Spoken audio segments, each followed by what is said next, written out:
Hello viewers. Ithil Studio gi ngasi gi anong Photoshop tutorial si photographer sing na yam toina thengnaba problem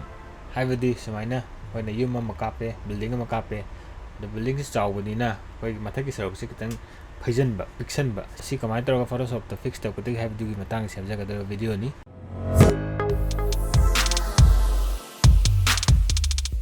hoji haunaba tawrsi hoji Photoshop da sanga si aduga photo ama import tawrsi file tawre file change open click tawre aduga koina photo ama khalasi ngasi gi video si koina koigi kangla manung leiba building ama sekta localasi control 0 name full screen thamme di name sumaina koina photo ama building ama kapok matam sida koni yam common oina thengnam si wire ga koigi sumaina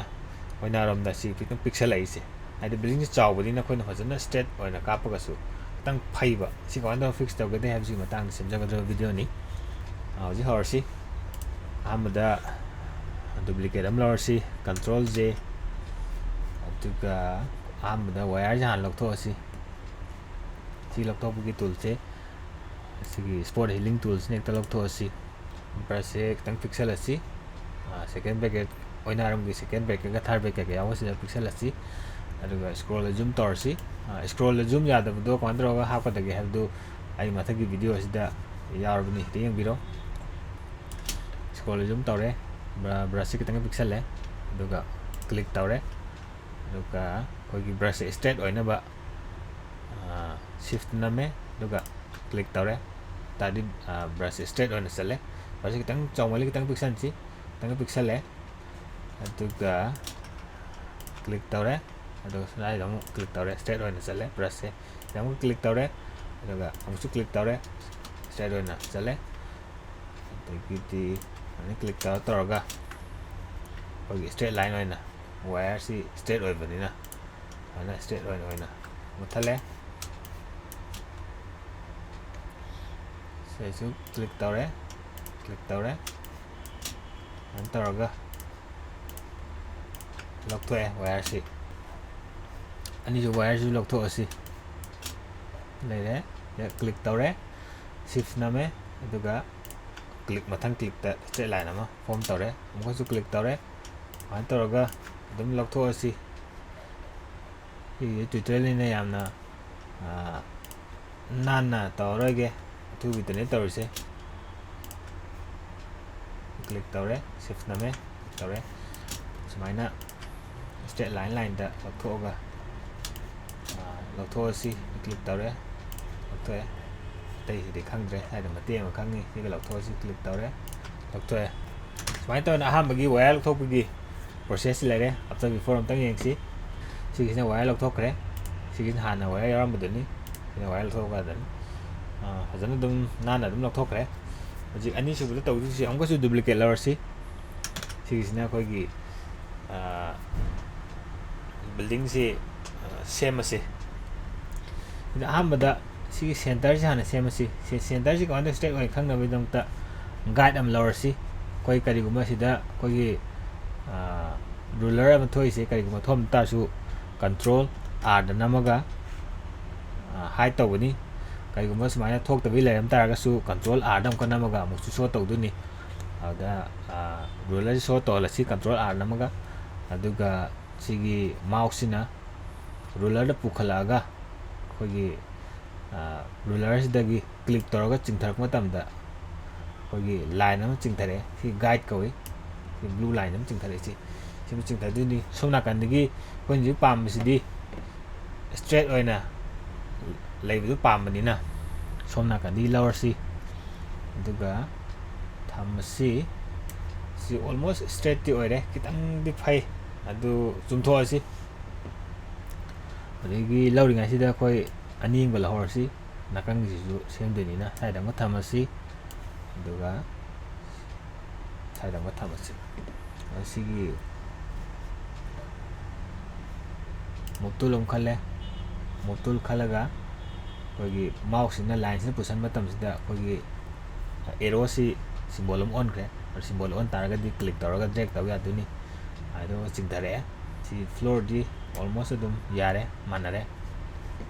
ꯑꯗꯨꯅ ꯑꯩꯈꯣꯏꯒꯤ transform ꯇꯧꯔꯁꯤ ꯏꯗꯤꯠꯇ ꯆꯪꯉꯦ free transform ꯇꯧꯔꯦ free transform ꯇꯧꯕ ꯃꯇꯝꯗ ꯁꯤꯅ ꯑꯩꯈꯣꯏ normal ꯇ꯭ꯔꯥꯟꯁꯐꯣꯔꯝꯗꯨꯅꯤ ꯑꯗꯨꯒ ꯃꯊꯪꯒꯤ ꯉꯁꯤꯒꯤ ꯚꯤꯗꯤꯑꯣꯁꯤꯒꯤ ꯑꯣꯏꯅ ꯑꯩꯈꯣꯏ ꯇꯨꯜ ꯑꯇꯣꯞꯄ ꯀꯤ ꯑꯇꯣꯞꯄ ꯑꯃꯨꯛ ꯁꯤꯖꯤꯟꯅꯁꯤ ꯁꯤꯗ ꯑꯍꯨꯝ ꯊꯣꯛꯏꯁꯤꯗ ꯇꯤꯛ ꯈꯣꯠꯄ ꯑꯃꯅꯦ ꯀꯦꯟꯁꯦꯜ ꯇꯧꯕ ꯑꯃꯅꯦ ꯑꯗꯨ ꯁꯤꯗ ꯊꯣꯛꯏꯁꯤꯗ ꯀ꯭ꯂꯤꯛ ꯇꯧꯕ ꯃꯇꯝꯗ ꯑꯩꯈꯣꯏꯒꯤ ꯔꯨꯜ ꯑꯣꯐ ꯊꯥꯔꯠ ꯐꯣꯇꯣꯒ꯭ꯔꯥꯐꯤꯒꯤ ꯔꯨꯜ ꯑꯣꯐ ꯊꯥꯔꯠꯀꯤ ꯇꯥꯏꯞꯇ ꯊꯣꯛꯂꯛꯑꯦ ꯁꯤꯗꯒꯤ ꯁꯦꯝꯕꯁꯤ ꯑꯗꯒꯤ ꯃꯥꯎꯁꯅ ꯑꯗꯨꯝ ꯀ꯭ꯂꯤꯛ ꯇꯧꯔꯒ ꯆꯤꯡꯅ ꯁꯦꯝ ꯌꯥꯔꯦ ꯁꯨꯃꯥꯏꯅ ꯑꯩꯈꯣꯏꯅ ꯐꯩꯔꯤꯕ ꯖꯒꯥꯁꯤ ꯑꯗꯨꯝ ꯃꯥꯎꯁꯅ ꯀ꯭ꯂꯤꯛ ꯇꯧꯔꯒ ꯁꯦꯝꯈ꯭ꯔꯦ ꯁꯤꯁꯤ ꯂꯩꯔ ꯃꯇꯨꯡꯗ ꯑꯩꯈꯣꯏꯅ ꯇꯧꯗꯣꯏꯁꯤ ꯀꯣꯔꯅꯔꯗꯒꯤ ꯑꯣꯏꯅ ꯆꯤꯡꯊꯣꯛꯑꯁꯤ ꯌꯥꯝꯅ ꯆꯤꯡꯊꯣꯛꯄꯗ ꯈꯪꯅꯤ ꯀꯣꯔꯅꯔꯗꯒꯤ ꯁꯨꯃꯥꯏꯅ ꯆꯤꯡꯊꯣꯛꯑꯦ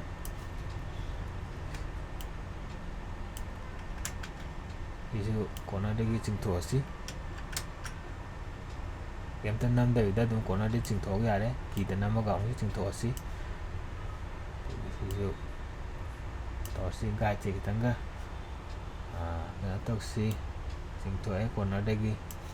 ꯁꯤꯁꯨ ꯀꯣꯔꯅꯔꯗꯒꯤ ꯆꯤꯡꯊꯣꯛꯑꯦ ꯑꯗꯨꯃꯥꯏꯅ ꯇꯧꯔꯒ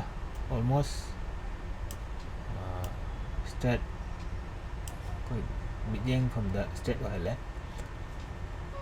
ꯑꯗꯒꯤ ꯁꯥꯏꯗ ꯈꯤꯇꯪ ꯊꯨꯞꯆꯜꯂꯦ ꯁꯤꯒꯤꯁꯤꯁꯨ ꯁ꯭ꯇ꯭ꯔꯦꯠ ꯑꯣꯏꯍꯜꯂꯁꯤ ꯁꯥꯏꯗ ꯈꯤꯇꯪ ꯁꯦꯝꯃꯦ ꯁꯥꯏꯗ ꯈꯤꯇꯪ ꯊꯨꯞꯆꯜꯂꯤ ꯁꯥꯏꯗ ꯈꯤꯇꯪ ꯁꯦꯝꯃꯦ ꯑꯗꯨꯒ ꯁꯤꯗ ꯑꯩꯈꯣꯏ ꯇꯤꯛ ꯈꯣꯠꯂꯒ ꯌꯦꯡꯉꯁꯤ ꯁꯤ ꯂꯩꯔꯦ ꯔꯨꯂꯔꯁꯦ ꯁꯥꯏꯗꯁꯨ ꯌꯦꯡꯁꯤ ꯁꯤꯁꯨ ꯑꯣꯜꯃꯣꯁ ꯑꯗꯨꯝ ꯁ꯭ꯇ꯭ꯔꯦꯠ ꯑꯣꯏꯔꯦ ꯁꯥꯏꯗꯁꯨ ꯌꯦꯡꯁꯤ ꯑꯗꯨꯝ ꯑꯌꯥꯝꯕ ꯑꯗꯨꯝ ꯑꯣꯜꯃꯣꯁ ꯁ꯭ꯇ꯭ꯔꯦꯠ ꯑꯣꯏꯔꯦ ꯁꯤꯁꯨ ꯌꯦꯡꯁꯤ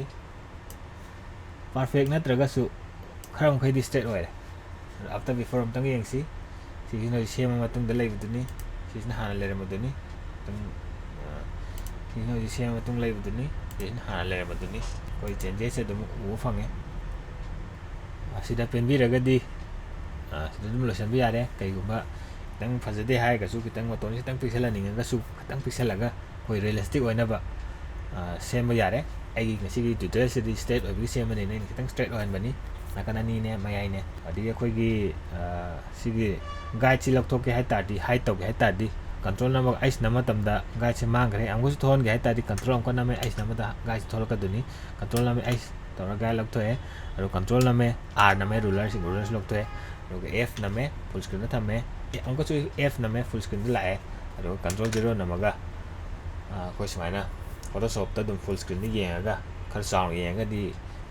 कचिन कोया उदुनी अदु सुमाइन तोरगा येंगा तो मुन्ना सेबिरो फजनबा ngasi अखोई फोटोशॉप सिजिनारगा बिल्डिंग अमगी वाल सि कमाइन तोरगा स्ट्रेटन तौगनी हाबगी फोटोशॉप ट्यूटोरियल सि मतंग सि लोजरे मयाम एन्जॉय तौबिरबदी सपोर्ट तौबोइना लाइक कमेंट अमसु सब्सक्राइब तौबो काउबिगनो थैंक यू।